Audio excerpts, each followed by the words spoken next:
Y estamos de fiesta, sí.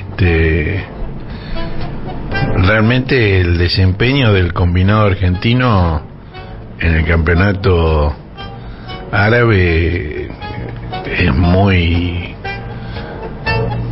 lindo y no, nadie deja de interpretarlo en función política. Así es.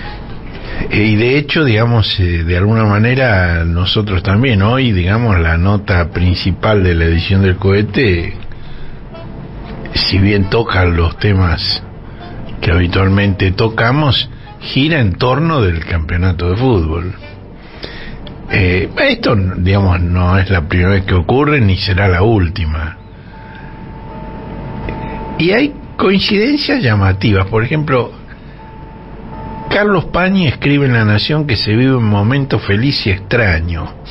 Un contraste impresionante entre el sentimiento de comunión aportado por el fútbol y la rutina ya tediosa de una dirigencia empantanada en el conflicto.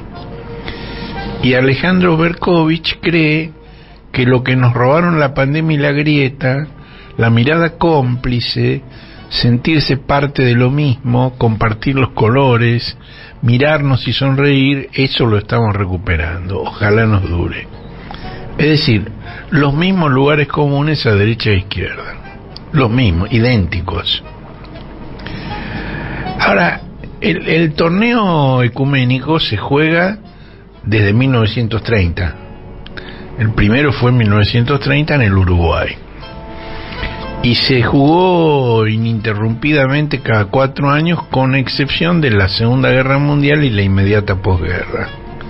Es decir, no se jugó en el 42 y en el 46. Yo creo que no hay mucha conciencia que la Argentina está en el podio de los mejores. Hoy va a jugar la sexta final sobre 22 ediciones. Es decir, una cada 3 y pico, una cada 4, la Argentina fue finalista.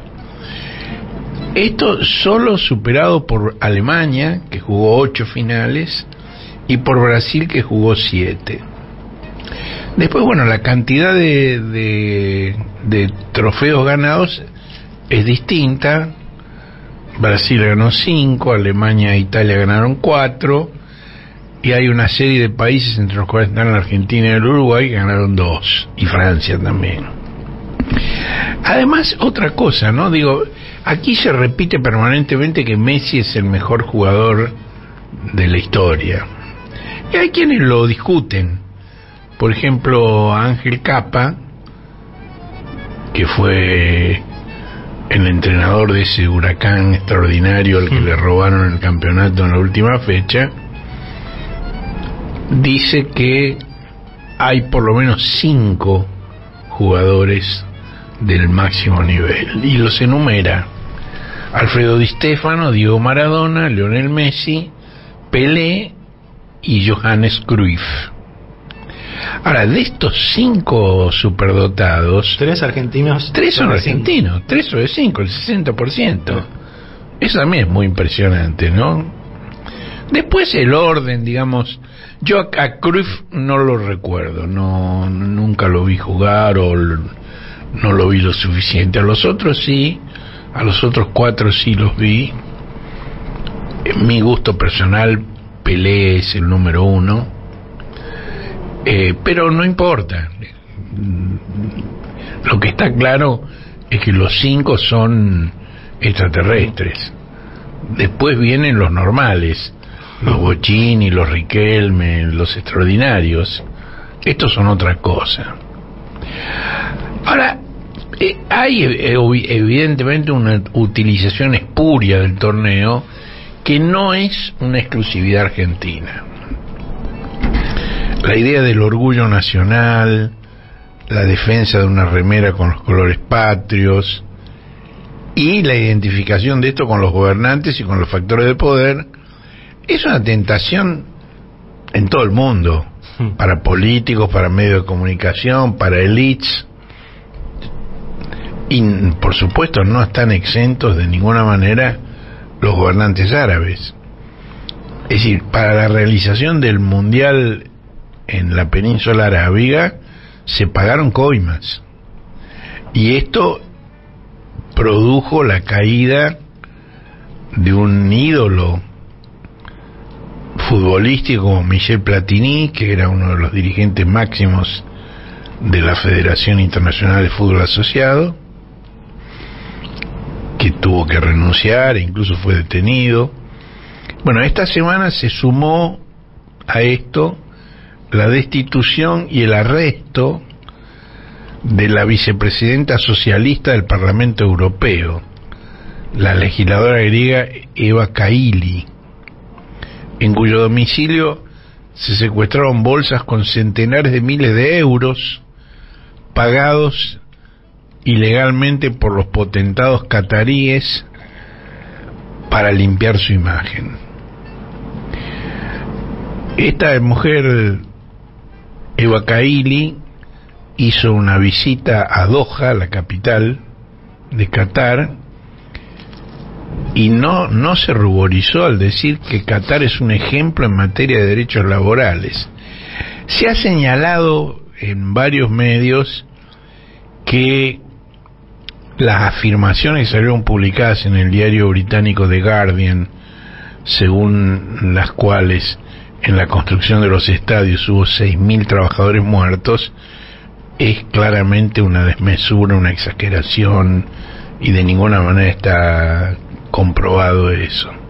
Pero de ahí a decir que es un ejemplo en materia laboral, digo, poco mucho. La cantidad de muertos está en discusión, pero que la situación de los trabajadores migrantes que construyeron los suntuosos estadios donde se juega el torneo es tremenda, de eso no hay ninguna duda. No sé si vos viste la fotografía de los lugares donde se alojan. Sí. Es lo más parecido que yo he visto a la cárcel de San Martín. San Martín, la localidad de Gran Buenos Aires. Lo más parecido que vi a eso es, de las cosas que yo conozco. Por supuesto debe haber cosas peores, pero no demasiado. Pero no demasiado. Bueno, después otra cosa que no sé cómo te cae a vos, pero a mí las agencias de publicidad, cualquiera es el producto que vendan, sí, cualquiera, sea una bebida, una comida, un seguro, un electrodoméstico, usan imágenes de hinchas que gritan y gesticulan como desaforados, se abrazan, se besan, saltan, y los relatos de los partidos, los relatores tienen horror al silencio, no toleran 10 segundos sin decir una estupidez, llenan cada minuto con historias personales que les interesan solo a ellos, dónde comieron el día anterior, o qué partido vieron hace 15 años que les recuerda una jugada de lo que se está viendo hoy. Te distraen de lo que estás viendo con esa conversación estúpida, y si no, lloran, gritan, alientan el equipo, vamos Argentina, hay tiempo todavía. Yo realmente añoro una transmisión con sonido ambiente, pero sin relator. No creo haber escuchado nunca una transmisión así. Me decía Manu que en Flow hay una función que te permite elegir eso. Yo no la conozco, pero quiero averiguar cómo funciona eso, porque digo, por lo menos un comentarista de cada 5 o 10 minutos te dé el contexto de lo que estás viendo, que digo, hay comentaristas muy inteligentes, digo, por ejemplo Gambetta La Torre te ayuda a entender lo que estás viendo. Hay otros que te abruman con datos totalmente superfluos, como Barsky, por ejemplo, que pero hay comentaristas que valen la pena, ¿no? Ahora, hay, digamos, una historia en nuestro país, pero no solo en nuestro país, del uso canallesco que las dictaduras hicieron de la alegría por las victorias deportivas cuando los equipos respectivos fueron locales. Hay una película brasileña que se llama Pra Frente Brasil. Pra Frente Brasil era una canción que se compuso para uno de los mundiales que se jugó, no en Brasil, porque en Brasil jugaron dos: la del 50 que ganó Uruguay, el famoso maracanazo, y la del 14 donde Alemania ganó 7-1.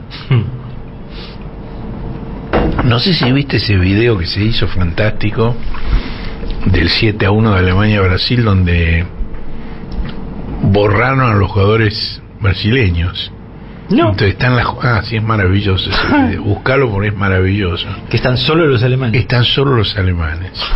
Que realmente es una perfecta descripción de lo que ocurrió. Llama, a los 30 minutos ganaba 5-0 Alemania, ¿no? Una cosa inverosímil. Bueno, esa película, Para Frente Brasil, es de 1982 y muestra cómo los gritos de gol tapaban los alaridos de las personas torturadas, que es lo mismo que pasó aquí con los detenidos desaparecidos en la ESMA, lo que cuentan ellos, ¿no? Mundial 78. Del Mundial 78 aquí también hubo una película de propaganda. La brasileña no es de propaganda. No, esa es una crítica. La brasileña es de crítica, pero aquí hubo una de propaganda. La fiesta de todos. La fiesta de todos, que la escribió Mario Sábato, el hijo de la CONADEP, y la dirigió Sergio Renán, que es realmente el colmo de esa utilización política. Y también tenemos en la historia una cosa vergonzosa, que es el propagandista radial del régimen, José Muñoz, incitando a los hinchas que celebraban el campeonato juvenil de 1979 para que fueran a hostigar a los familiares de detenidos desaparecidos que esperaban turno frente a la sede de la OEA en la Avenida de Mayo para presentar la denuncia ante la Comisión Interamericana de Derechos Humanos. Es difícil imaginar una cosa más perversa que esa, ¿no? Ahora, esos esfuerzos publicitarios de la dictadura fueron favorecidos por la Iglesia Católica. En la ceremonia inaugural del campeonato del 78, el cardenal porteño Juan Aramburu invitó a los 60.000 asistentes a rezar el Padre Nuestro. Dios mío. Y el obispo José Miguel Medina, tío de Juan Manuel Abal Medina padre, mira, y tío abuelo de Juanito, es decir, Abal es el apellido del padre y Medina el apellido de la madre, y el obispo era hermano de la madre de Juan Manuel padre. Medina, que en el 78 era obispo de Jujuy, pero después fue obispo castrense, y ya hacía mérito para ser obispo castrense, dijo que los miles de millones de dólares que costó el torneo estaban bien gastados porque habían reflotado la argentinidad. Y sobre todo lo que le entusiasmaba era el uso de los colores de la bandera, que hizo brillar por su ausencia los símbolos extraños de cierto rojo y de ciertas estrellas. Esto, digamos, con 60 años de distancia, es lo mismo que planteaba otro famoso obispo a principios de siglo, sobre la bandera azul y blanca contra el trapo rojo, que era Monseñor Miguel de Andrea. Bueno, Medina era un obispo muy hacia la derecha, pero los católicos liberales que se expresaban en la revista Criterio, la época de Carlos Floria, ¿no? En la época de Carlos Floria, también objetaron las denuncias sobre los campos clandestinos de concentración que se agudizaron durante el campeonato, y dijo que era una campaña de una batalla sobre la opinión pública que dista de ser objetiva y encubre intereses nada claros. Sí, el interés era que pararan las torturas, que parara la represión, que parara la dictadura, pero esto era nada claro para ellos, ¿no? En esa época Mariano Grondona dirigía un boletín que se llamaba Carta Política, y ahí un sacerdote liberal que se llamaba Eduardo Briancesco hizo un artículo para decodificar el mensaje que él leía en los festejos por el campeonato, y dijo que resurgía con brillo una imagen de la comunidad argentina. Y entonces explicaba: se quiso hacer y se hizo, no puras palabras y promesas. Se hizo bien, auténtica capacidad, y ganamos. Podemos aspirar a lo mejor. Y dice: agréguese que esto suceda en un contexto geopolítico de defensa contra la lamentable incomprensión exterior. El grito Argentina fue un grito de fe. Ahora, 2 décadas después, quien en el momento del campeonato era el decano de la Facultad de Teología de Buenos Aires, Carmelo Giaquinta, que después llegó a ser obispo, 2 décadas después, en un libro que escribió, reflexionó en forma autocrítica sobre su conducta de aquel día, y cuenta que festejó en la calle con sus alumnos al grito del que no salta es un holandés. Y entonces escribió: yo, que en mi vida fui solo 2 veces a la cancha, que apenas entiendo una pizca de fútbol, gritando como un estúpido, haciéndome cómplice del silencio que con ese triunfo se tendía sobre todos los crímenes de lesa humanidad, merecería un tribunal como el de Nuremberg. El escenario del mundial era esta Argentina que tenía la obligación de estar de luto. Es una frase extraordinaria, extraordinaria por parte de un cómplice que 20 años después se da cuenta, cae en la cuenta, ¿no? Ahora, digo, la algarabía en las calles, por supuesto, la hubo, y si hoy ganamos la habrá, es posible que más todavía. Pero, por ejemplo, el 29 de junio del 78, días después de terminar el campeonato, el embajador del Vaticano, Pío Laghi, hizo una reunión del episcopado con la Junta Militar para celebrar el campeonato de fútbol. Y ahí, digamos, el dictador Videla hizo un comentario sobre las celebraciones callejeras, y el cardenal Raúl Primatesta, que en ese momento era presidente de la conferencia episcopal, dijo: es la resurrección de la clase media. La resurrección de la clase media, pues festejaban un campeonato de fútbol. Y Videla dijo: y es que antes la calle era de otros. Bueno, el mismo nuncio apostólico Laghi dio una misa en la catedral en acción de gracias por el campeonato, acompañado por Videla. Ahora, digamos, Laghi, que es una figura muy ambigua, usó todos esos contactos para interceder por algunos casos especiales. Por ejemplo, un caso que conozco bien es el del licenciado en letras Carlos Grosso,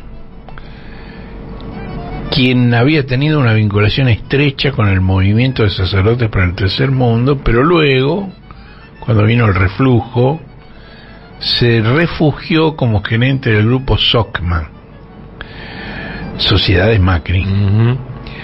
Grosso fue secuestrado durante el campeonato mundial, y su empleador, Franco Macri, intercedió por él. Luego de una consulta, Laghi respondió que Grosso sería liberado en cuanto se borraran las huellas de las torturas que había padecido. Y efectivamente así fue. Franco Macri tenía una relación verdaderamente notable con sus jóvenes gerentes, cultivaba una relación con el peronismo por esa vía, tenía relación con Grosso, con Bordón, con De la Sota. Y no solo eso, en los contratos de trabajo que hacía con sus gerentes, aparte de las condiciones salariales, incluía una determinada cantidad de gramos de cocaína. Incluía en los contratos de trabajo la entrega de una cantidad de gramos de cocaína. Eso yo lo sé por el testimonio de uno de los gerentes, al cual le costó mucho rehabilitarse después de terminar su relación con Franco Macri. Eso no es un tema muy conocido. No, pero no a mí me consta que es así. Bueno, después de la dictadura, la Argentina volvió a ganar el Campeonato Mundial de Fútbol en el 86 en México. Y el presidente era Raúl Alfonsín, que recibió a los jugadores, y bueno, Maradona le dio la copa y Alfonsín la sopesó, muy sonriente. Ahora, ni al gobierno de la dictadura ni al gobierno electo la conquista deportiva les sirvió más que como un euforizante pasajero. En cuanto terminó el campeonato, la dictadura programó para el segundo semestre del 78, acordate que el Mundial de Fútbol terminó en junio, para el segundo semestre del año la dictadura programó la invasión a Chile por el litigio sobre el canal Beagle y sus islas, que estaba sometido a mediación británica, y lo hizo con un espíritu deportivo, como si fuera otro campeonato de fútbol, ¿no? Yo he publicado testimonios de oficiales del ejército que cuentan que pasaron la frontera, ya estaban del lado chileno, cuando la mediación del Vaticano, que fue alertado por el presidente de Estados Unidos, Ronald Reagan, consiguió que retrocedieran. Pero ni Reagan pudo impedir que en el 82 la Junta Militar desembarcara tropas en las Islas Malvinas, que fue la causa principal de la implosión de la dictadura. No sé si vos, ¿qué edad tenías en el 82 vos? 20. Bueno, te podés acordar que los combates en los que los británicos con apoyo de Estados Unidos recuperaron las islas ocurrieron mientras se jugaba otro campeonato de fútbol en España.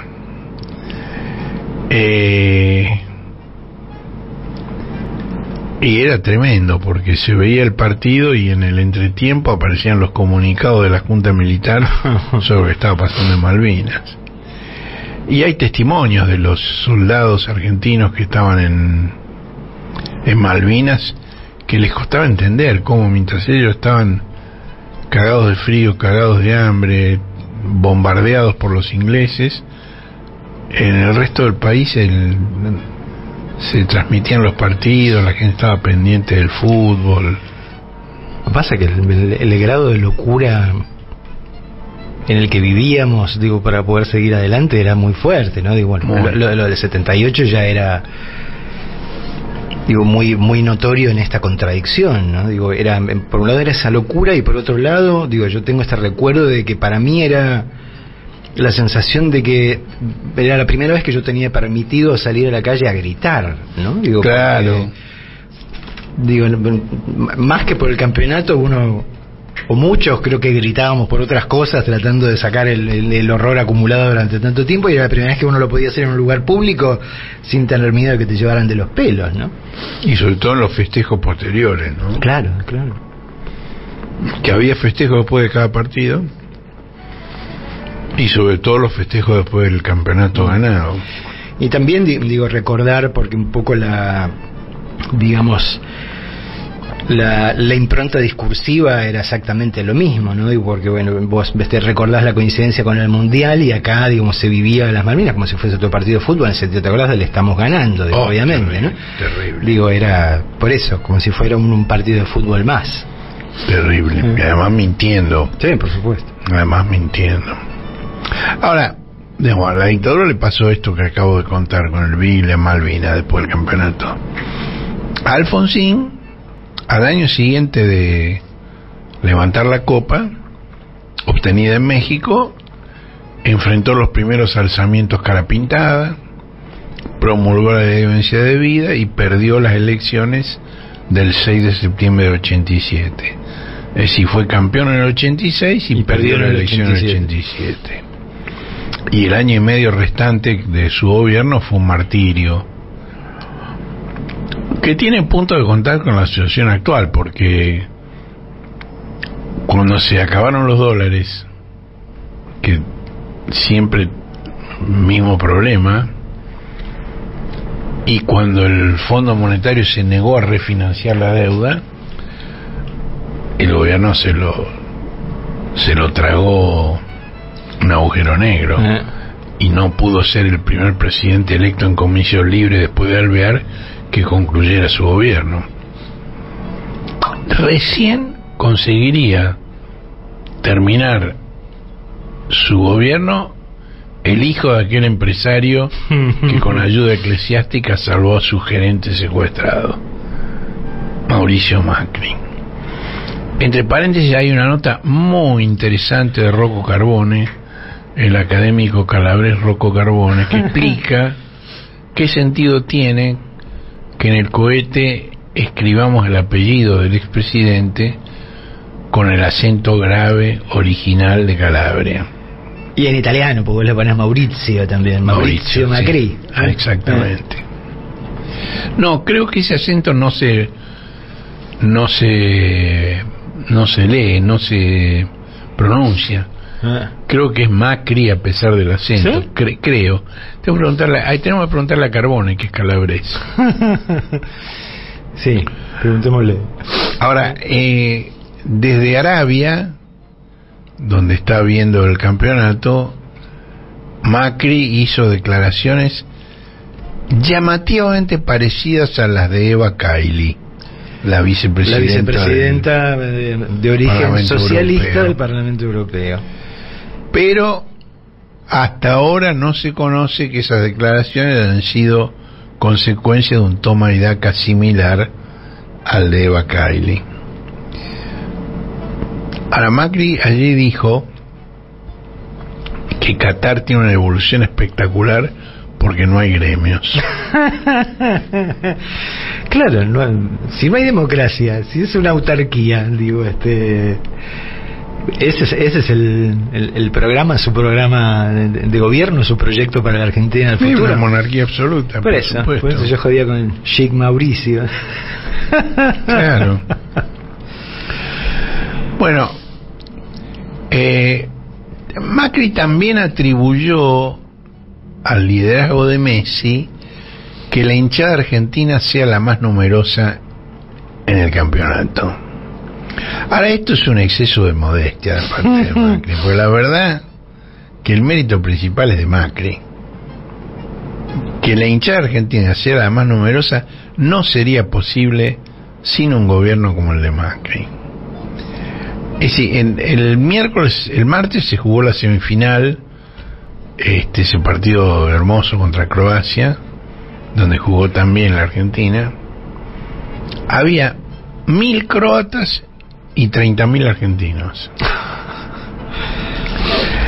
El Dibu Martínez dijo que la victoria era para los 45 millones de compatriotas que no la están pasando bien porque tienen problemas económicos. Pero no es el caso de aquellos que lo aclaman en los estadios. ¿Y por qué yo digo que el mérito principal es de Macri? Porque su gobierno tomó el mayor préstamo en los 3/4 de siglo de existencia del Fondo Monetario, y que al mismo tiempo es el mayor empréstito tomado por la Argentina en toda su historia, en sus 2 siglos y pico de historia, y además relajó todos los controles, de modo que ese dinero pudiera salir sin dificultades del espacio económico local y se volara hacia otros destinos para generar inversión y rentabilidad allí y no aquí. Se calcula que aproximadamente el viaje a la península arábiga, la estadía en Qatar, el Morphy, que es carísimo, y las entradas para ver los partidos de la Escaloneta no salen menos de $10.000 por cabeza. Está claro que no hay trabajadores asalariados allí, porque $10.000 es una suma, digo, por eso no quiero ni hacer el esfuerzo de imaginar en pesos. Para esa gente es nada, pero para un asalariado es una fortuna totalmente inaccesible. Bueno, allí en Qatar no hay escraches a Macri, y el único que la pasó mal fue un periodista sospechado de kirchnerista, al que sí lo escracharon. Bueno, aquí en Buenos Aires el presidente Alberto Fernández quiso celebrar sus 3 años de gobierno con un acto al rayo del sol del mediodía del martes,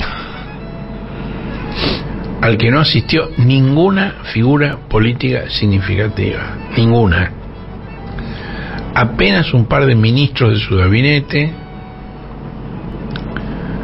un solo gobernador de 20 y tantos que hay en el país, y un puñado de intendentes de municipios irrelevantes. Eran tan pocos que Alberto los nombró uno por uno. Y ahí veo que está fulanito de tal municipio, gracias por estar acá. Bueno, y allí hizo un anuncio, dijo que él es garante de la imaginada victoria en las elecciones del año próximo, mientras su ministra Victoria Tolosa Paz blanquea la intención de acompañarlo en el intento que nosotros en el cohete anticipamos hace 7 meses. Hace 7 meses planteamos que Tolosa Paz es la candidata a vicepresidente en caso de que Alberto intente volver a presentarse. Alberto no dijo específicamente voy a ser candidato, sino que se va a poner al frente del esfuerzo para asegurar que uno de nosotros sea presidente y no vuelva el neoliberalismo. Ahora, fuera para declararse candidato o para dirigir, digamos, el proceso de selección del candidato, ahí hay una interpretación del liderazgo como producto subjetivo de la voluntad. Él se va a poner al frente. Me hace acordar a esos viejos cortos de los 3 chiflados donde estaban todos en una fila y pedían voluntarios y no era alguien que pasaba al frente, sino que todos los demás daban un paso para atrás y quedaba 3 adelante. Exacto. Bueno, nosotros tenemos una foto del acto ese bajo el rayo del sol que es muy impresionante porque hay 1/3 por lo menos de las sillas vacías. En una conferencia de prensa le preguntaron a Gabriela Cerruti, a la portavoz presidencial, y su respuesta fue que el gobierno no pasaba lista. Mejor así, ¿no? Sí. Y también reveló que Fernández estaba considerando la posibilidad de viajar a Arabia para asistir al partido de hoy. Pero ayer el propio presidente dijo que no va a ir. Y dijo que tenía sus cábalas. Se difundió una foto en familia, donde el único que no viste la camiseta argentina es el perro. Está Alberto con su compañera Y con su bebé, que es precioso. ¿Te acordás lo que le dijo Cristina, no? No. Demasiado lindo para ser hijo tuyo. Dios mío. Yo no suscribo esa frase, pero realmente es muy lindo el bebé. Está en la foto, es precioso. Muy atento, mira la cámara mientras chupetea, ¿no? Hoy se difundió también la noticia de la renuncia de Alejandro Grimson, ¿no? Sí. De uno de los asesores, por lo menos más notorios, que tenía Alberto desde la primera hora, ¿no? Era su speechwriter. Exactamente. Y lo que no se difundió es la causa. Dice razones personales. Sí. Pero bueno, convengamos. Por ejemplo, tengo la bola llena. Esa es una razón personal. Personalísima sería, sí. Bueno, el jueves en La Plata, siempre flanqueado por la sonrisa indeleble de Tolosa Paz, que va a quedar muy arrugada porque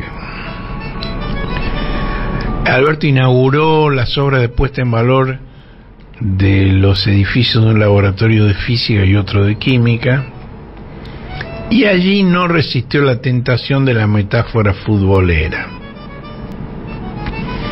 y dijo: alguien decía que la Argentina es una selección que tiene a Messi y a 10 más. Qué injusticia decir semejante cosa. La Argentina tiene una de las mejores selecciones que yo como futbolero recuerde, y tenemos a Messi. Tenemos un equipo técnico único que entiende que el secreto es jugar en equipo, se gana en conjunto. Bueno, Macri había sido más explícito que Alberto cuando comparó a Maradona con Cristina. Alberto ahora la parangonó con Messi. Macri fue brutal. Y si él, hablando de Cristina, dijo que se tenía que retirar Cristina, y dijo: yo lo retiré a Maradona en Boca. Seguramente no se había propuesto hacer la comparación de Maradona con Cristina, pero la hizo. Bueno, y esto más o menos... Alberto sí se propuso la comparación con Cristina. Cuando él dice: el secreto es jugar en equipo, se gana en conjunto, eso es un mensaje para Cristina, explícitamente, directamente. Pero al mismo tiempo, si tirás de ese piolín, podrías decir que Messi se supo ganar el apoyo y el respeto de todos los que juegan con él, que claro, y así se puede jugar, digo, cuando todo el mundo entiende quién es el que ordena y juega en ese sentido, ¿no? Así es. Sí, cada uno puede sacar sus conclusiones de esa frase. Por eso, acá si hay alguien que no jugó en equipo, no es precisamente Cristina, digo. Bueno, además Alberto se detuvo a conversar con un contingente de pibes que visitaban la Casa Rosada, vaticinó que la Argentina iba a ganar el torneo y predicó que para ello todos tenemos que hacer nuestra parte. Ahora, no explico cuál sería la parte de esos pibes de una villa de Lanús. Bueno, para no ser menos, el intendente de la capital, Horacio Rodríguez Larreta, organizó 15 banderazos en esquinas y plazas de Buenos Aires a la caída del sol de ayer. Y su mensaje fue idéntico: ojalá podamos lograr una unión similar a que se logra en el Mundial. Es mi sueño mantener eso para trabajar juntos y sacar a la Argentina adelante.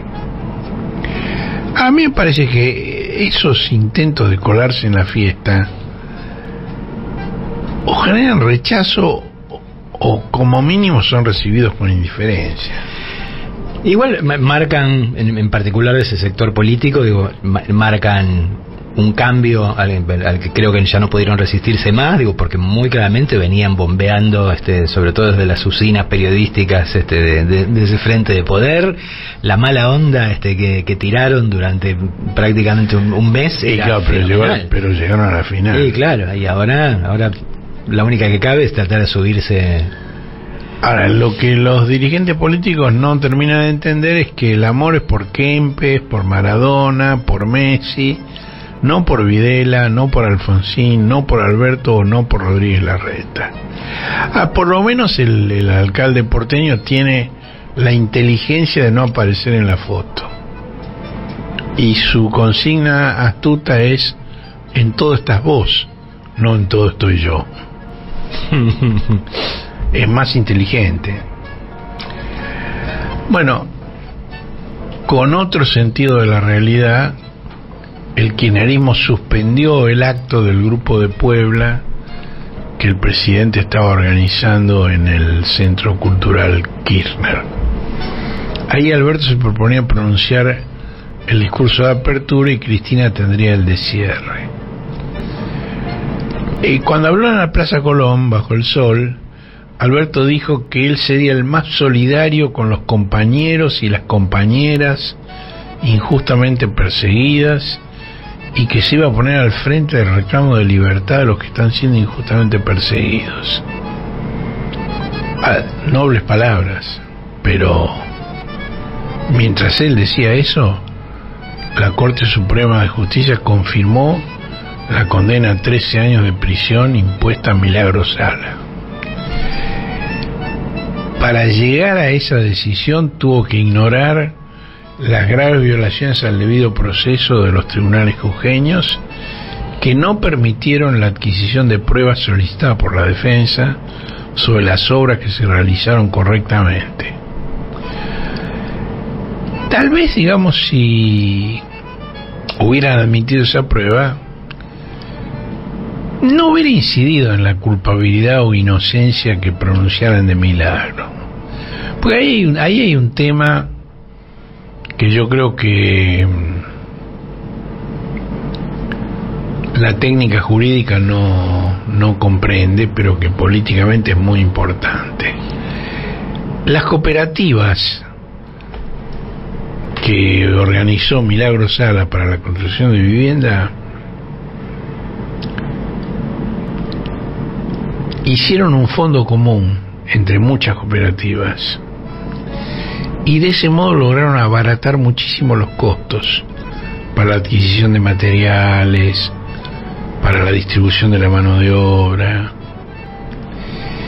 y tanto lograron abaratar los costos que además de las viviendas que estaban comprometidas, construyeron obras de valor comunitario que no estaban previstas en los programas oficiales. Por ejemplo, la famosa piscina, el parque acuático extraordinario, que tiene que ver con una obsesión de la infancia de Milagro, que los chicos pobres se bañaban en el río y que a ella una vez no la dejaron entrar al único natatorio por India, va. Sí, dejaron entrar a sus hermanos y no a ella por negra, por india, ¿no? Por la misma razón por la que la condenan ahora, ¿no? Y centros médicos, fábricas, digamos, de ropa, fábricas de materiales de construcción que luego se usan para construir las viviendas. Todo eso pudieron hacerlo porque hicieron un fondo común. Ahora, al haber hecho el fondo común, había una centralización que no estaba prevista en los contratos firmados con el Estado. Entonces, por ejemplo, una cosa que el Grupo Clarín presentó como si fuera delictiva, que eran unos dirigentes de la Tupac Amaru retirando bolsos con dinero de un banco. Estaban cobrando los cheques Y después esa guita efectivamente se la llevaban a Milagro, pero no para que Milagro se hiciera rica, sino para que pagara en efectivo las distintas prestaciones que cada uno había realizado y que no coincidían con la cifra del cheque. La cifra del cheque era para cada cooperativa en función de las obras que habían sido comprometidas, pero ellos habían hecho otra distribución, otro uso del dinero. Entonces, no solo no es cierto que no hayan construido, sino que construyeron más de lo que estaba previsto. Ahora, que quedaron obras sin terminar, sí, es cierto, pero ¿por qué? Porque en cuanto llegó al gobierno, Gerardo Morales cortó la entrega de los fondos. Dentro del mismo plan por el cual la metieron presa a Milagro el 16 de enero. Se van a cumplir 7 años el mes que viene. Ahora, si le hubieran admitido la prueba que ella proponía sobre las obras que se realizaron correctamente, es posible que igual la hubieran declarado culpable, porque este sistema que yo acabo de describir no pega con el Código Penal. Es decir, el Código Penal, si el contrato es para que la cooperativa A construya 4 viviendas, si te apartás de eso es un delito. No importa que la A más la B más la C, en vez de construir 12, hayan construido 16 y un centro recreativo y una cancha de deportes. Desde el punto de vista del Código Penal es un delito, pero sí hubiera incidido en lo que jurídicamente llaman la individualización de la pena, y tal vez en vez de condenarla a 10 años lo hubieran condenado a 8 o a 10, y en ese caso hubiera quedado en libertad por el cumplimiento de los 2/3. Por eso es tan grave que no hayan admitido la prueba que ella ofrecía, ¿no? Ahora, el fallo de la Corte fue unánime. Ahí no hubo matices,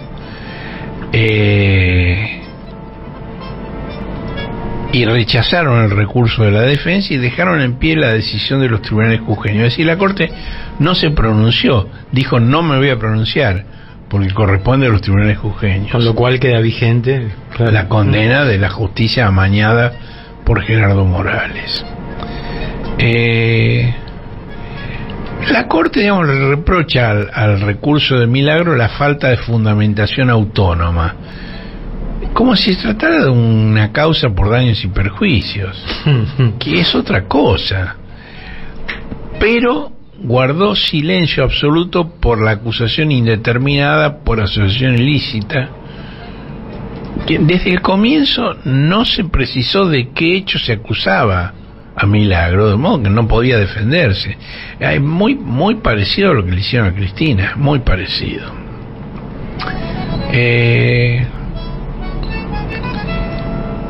Bueno, ustedes se acuerdan que el asistente legal principal de Morales es el ex ministro de Justicia de Fernando de la Rúa, Ricardo Gilavedra, que es un hombre de relación muy fluida con varios de los ministros de la Corte Suprema. Por esa vía Morales conocía el fallo con antelación, tanto que no había transcurrido el tiempo mínimo para leer las 49 fojas que tiene el fallo y que son densas, cuando Morales firmó una denominada carta abierta al kirchnerismo contra el sistema asistencialista que consolida los niveles de pobreza y destruye la cultura del esfuerzo y el trabajo. Y la verdad es que el milagro no es la cultura del asistencialismo, es la cultura del trabajo. Es decir, cooperativas donde mujeres, cosas sin precedentes, aprendieron el oficio, construyeron las viviendas. ¿Qué tiene que ver con el asistencialismo? Es todo lo contrario. Ahora, Morales es la avanzada del neofascismo en la Argentina, y el gobierno lo trata con guantes de cedo. Sí, lamenta la situación de Milagro, pero le chupa las medias a su carcelero. Por eso cuando Alberto dice que va a ponerse al frente de algo, porque también dijo que iba a ponerse al frente del reclamo por la libertad de las compañeras. Uno ya sabe lo que significa. ¿Por qué lo hacen? Porque se ilusionan con que Morales contribuya a dividir a la oposición. Ahora, Alejandro Garfagnini, Coco Garfagnini, coordinador de la Tupac Amaru y del Frente por el Trabajo y la Dignidad Milagro Sala y por el del bloque social, pide el indulto para Milagro. Mientras Morales instruía al Ministerio Público de la provincia para que solicite el traslado de Milagro de su arresto domiciliario a la cárcel. Y el CELS recurrió nuevamente a la Corte Interamericana de Derechos Humanos porque la medida provisional por la cual Milagro está cumpliendo su detención domiciliaria no tiene que ver con la situación procesal, no depende de que sea procesada o condenada, sino del riesgo que corren su salud y su vida. El sistema interamericano no otorga medidas provisionales o cautelares. Cautelares la comisión y provisionales en la corte, se llama en la jerga, si no es por cuestiones de riesgo de vida o de salud graves. Y Milagro las tenía cuando estaba en la cárcel, a donde quieren mandarla de vuelta. Ahora, la corte, como si esto no fuera suficiente, también firmó una acordada anunciando que va a tomar juramento a los representantes de la Cámara de Diputados ante el Consejo de la Magistratura, lo cual implica desconocer la decisión de la Presidencia de Diputados, de Cecilia Moró, que retiró los nombramientos a raíz de un fallo judicial. Hubo un fallo judicial impugnando a una de las candidatas y entonces ella retiró la presentación.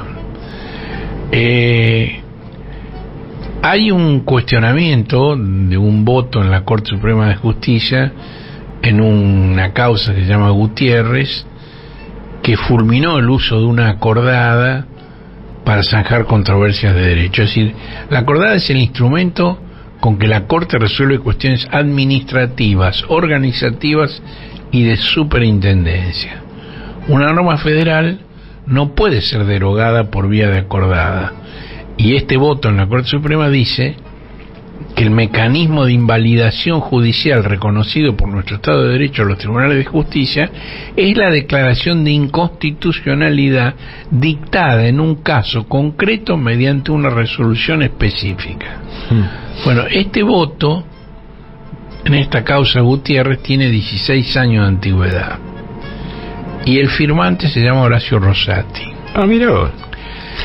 Que en esa época no era juez de la Corte Suprema, pero como esta causa tenía que ver con los sueldos de los jueces, todos los miembros de la Corte Suprema se excusaron y la Corte se integró con conjueces. Y Rosati era uno de los conjueces. Ahora, es el mismo Rosati que hoy preside la Corte. El presidente del Tribunal Fiscal de la Nación, el juez Miguel Licht, dijo que lo que hizo la Corte Suprema con su acordada relativa al Consejo de la Magistratura es equivalente a dictar un decreto de necesidad de urgencia. Y decreto de necesidad de urgencia puede dictar el Ejecutivo con control legislativo, pero no el Poder Judicial. Ahora, ¿cuál es el sentido de esta decisión? Está pendiente todavía el tema de la incorporación de los senadores. Si se demora la incorporación de los representantes del Senado, el Consejo, con mayoría simple, podría aprobar ternas, avanzar concursos y cambiar el reglamento. ¿Qué es lo que quiere Rosati? Claro. Bueno, al día siguiente la Corte hizo explícita su decisión de gobernar por encima de la decisión de los poderes electivos en la comida de la Asociación de Magistrados. Ahí habló Rosati, dijo que la Corte es un tribunal fuerte que no negocia sus sentencias. Ese es un dardo para su colega ausente, que no estuvo en la comida, porque se afirma que tenía COVID-19, Ricardo Lorenzetti. ¿Por qué? Porque Lorenzetti le había prometido al gobierno que iban a reducir la pena de Milagro, de modo de darla por cumplida con el tiempo que lleva de detención. Este zarpazo de Rosati, que la Corte no negocia sus sentencias, Lorenzetti lo contestó al día siguiente desde Infoemba. Es decir, Infoemba es el lugar de origen de su encargada de imagen. La encargada de imagen de Lorenzetti trabajaba. Sí, más que trabajaba, es un miembro destacado de la escudería Haddad. Y entonces Infoemba publicó una nota durísima sobre la falta de liderazgo en el Poder Judicial. Una nota sin firma, curiosamente, porque claro, no la puede firmar Lorenzetti ni la puede firmar su encargada de imagen, que es funcionaria de la Corte. Entonces salió sin firma. Y el título es: La falta de liderazgo preocupa puertas adentro del Poder Judicial. La cena anual de la Asociación de Magistrados exhibió una debilidad intrínseca que enciende señales de alarma. Bueno, eso es Lorenzetti puro. Lo que yo no sé si ya le habían contado a Lorenzetti cuando escribió esa nota, la intervención en el cierre del festejo de la Asociación de Magistrados del vicepresidente de la Corte, Carlos Fernando Rosenkrantz. Estaba muy divertido, copa en mano y con la lengua enrulada por Baco. Leía y sin embargo trastabillaba y empezó a reírse solo. Dijo: estoy persuadido. Dijo: y estamos mal pero vamos bien. Y atragantado de risa dijo, como decía el gran demócrata Carlos Saúl Menem. Bueno, estaban de chacota, ¿no? Sí, la estaban pasando bomba. Bueno, ninguno de ellos, ni Rosenkrantz ni Rosati, aludió a los jueces como Julián Ercolini, que fallan a favor del Grupo Clarín y son recompensados con invitaciones al turismo de alta gama. La excepción fue la Asociación de Magistrados de Córdoba, que sorprendentemente se pronunció por mayoría. Aclara, por mayoría. En general, las declaraciones de la Asociación de Magistrados no aclaran si fue unanimidad o por mayoría, pero aquí aclaran que fue por mayoría, lo cual quiere decir que fue disputado el tema. Y expresaron su honda preocupación por el denominado caso Lago Escondido y reclamaron su pronto y total esclarecimiento. De verificarse los hechos publicados, una vez más se vería afectada frente a la ciudadanía la independencia judicial, mancillándose profundamente la imparcialidad y la ética funcional. Bueno, al tiempo que sucedía esto, asumió la nueva conducción bonaerense de la CTA, que encabeza el docente Roberto Baradel, y en una ceremonia a la que también asistió el gobernador Axel Kicillof, siguiendo una costumbre muy peronista, ¿no? Perón habitualmente participaba en actos de la CGT, Axel participa en actos de la CTA. La CTA declaró el estado de alerta y movilización y hizo una declaración de 10 puntos. 4 de los 10 se refieren al avance de la corporación judicial y sus socios mediáticos sobre los derechos y garantías de la ciudadanía, y plantea la libertad de Milagro, la anulación de la condena y de la proscripción a Cristina, una reforma judicial que termine con la impunidad del poder y la denuncia del lawfare en el país y en la región. Ahí el que aportó un dato muy significativo fue el ministro de Defensa, Jorge Tayana, familiarizado más que nadie en el actual gobierno con la historia del peronismo. Él dijo que el tribunal que condenó a Cristina señaló que va a leer los fundamentos de su fallo el 9 de marzo. Y dijo: esto no es casualidad, el 9 de marzo es aniversario del decreto 4161 que convirtió en delito cantar la marcha o nombrar Evita. Es impresionante, impresionante. Es difícil creer que no lo supieran. La sentencia de Cristina es una vergüenza, poco tiene que ver con el derecho y mucho con la política, con una voluntad de proscripción y de estigmatización del peronismo, dijo Tayana. Bueno, la CTA también reclamó un ajuste de distribución de la riqueza, sancionar el presupuesto provincial que garantiza derechos de los trabajadores y que fue votado el viernes de madrugada, apoyar a la reelección de Axel, rechazar cualquier maniobra judicial que detraiga recursos de la coparticipación de la provincia, militar para que no vuelvan a gobernar el neoliberalismo y las corporaciones y lograr un gobierno nacional y popular conducido por Cristina, y movilizarnos en defensa de la democracia. Bueno, si hoy todo va bien en la península arábiga, el alivio va a durar unos días.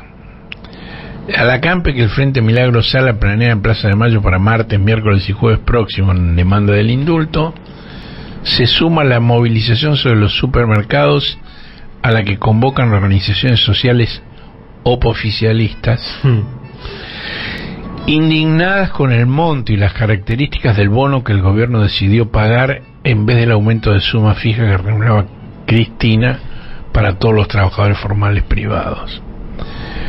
Son 4.400.000 trabajadores que ganan entre 60 y 185.000 pesos que recibirán por única vez un refuerzo de 24.000 pesos.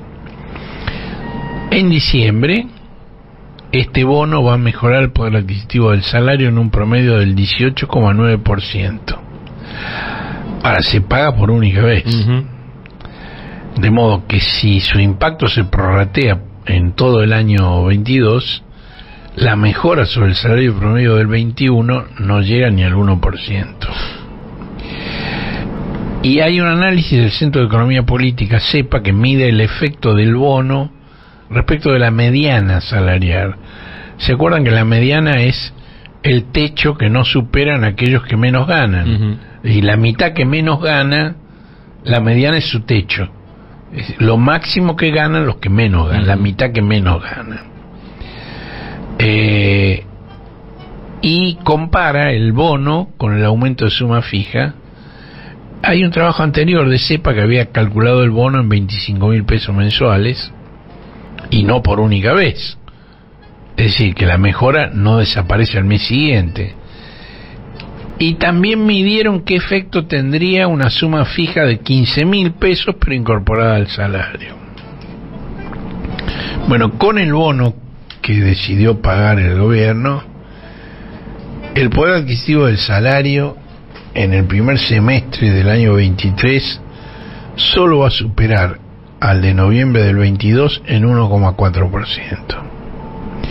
En cambio, con la suma fija de 25.000 pesos, la mejora del 19% se mantendría a lo largo del primer semestre del 23. Y si fuera de 15.000, la recuperación inicial sería del 11,8%, pero ese nivel se mantendría a lo largo del primer semestre del 23, cosa que no va a ocurrir con el bono que se paga por una única vez. Bueno, se acabó. El sol nos dice que llegó el final. Por una noche se olvidó que cada uno es cada cual. El cohete a la luna radio. Un desplazamiento estelar con Horacio Verbitsky, Manuela Iriani y Marcelo Figueras. Domingos de 9 a 11 por la 530.